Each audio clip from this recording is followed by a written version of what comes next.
my name is Zachary, as always, and Blade Runner 2049 came out in 2017. This movie follows Ryan Gosling as a Blade Runner 20 years in the future, following the first Blade Runner.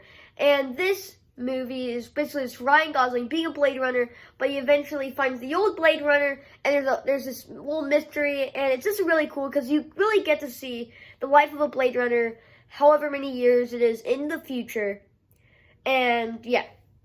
And so Ryan Gosling is this Blade Runner, and we open the movie with him just basically doing his job. And then he goes back, and we get ignited with the atmosphere, and we get to see a lot of just the world that he lives in this version of the future.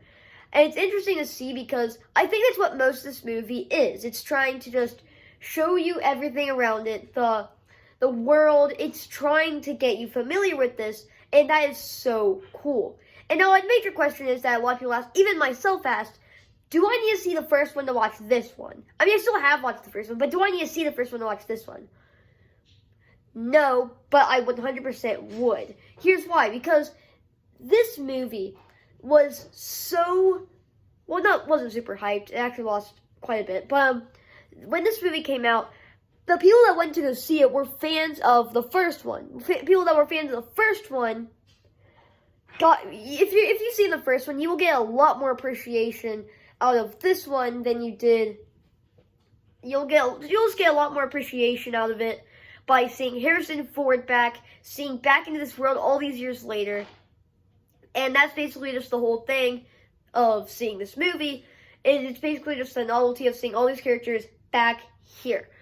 Anyways, and Harrison Ford is in this movie quite a bit, towards the end, of course. But we do eventually meet Harrison Ford, but when we do meet him, he is unsure of this new Blade Runner. I mean, you eventually figure out that it actually is Harrison Ford, and they talk a little bit. And he's basically just in here, mostly as a cameo for the other characters, because when he is in this, he really isn't in it a whole lot. Because I think they just had it in here since he was in the first one. Because there wasn't really a whole lot of a reason to really have him in here. Like, Ryan Gosling's character definitely could have just held the whole movie. I don't think Harrison Ford even needed to be in this, seeing the old Blade Runner. But they did put it in anyways, which I did not mind. I actually liked his appearance. But it just felt like a cameo among the other stuff that was already built in the plot. But it's still fun to see. I mean, the cinematography is beautiful. Everything looks amazing. But at the end of the movie, Harrison Ford's character, he gets to see his daughter in the movie. A daughter he has not seen that was separated from him at birth.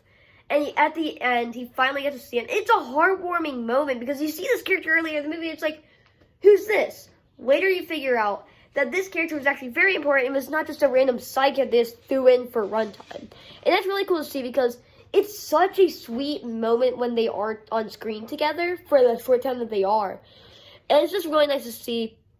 And Ryan Gosling's character just lays there in the snow, and it's beautiful. This whole movie is beautiful. It just looks great. I think this movie is just amazing. Definitely a 10 out of 10 movie. Or just not 10 out of 10, but like 8 out of 10, definitely. Anyways, guys, if you want to read this video or any of my other content, please subscribe, and I'll see you in the next one. Goodbye. Oh yeah, and also, if my voice sounds a little bit weird in this video, it's because I have a cold. So, yeah, guys.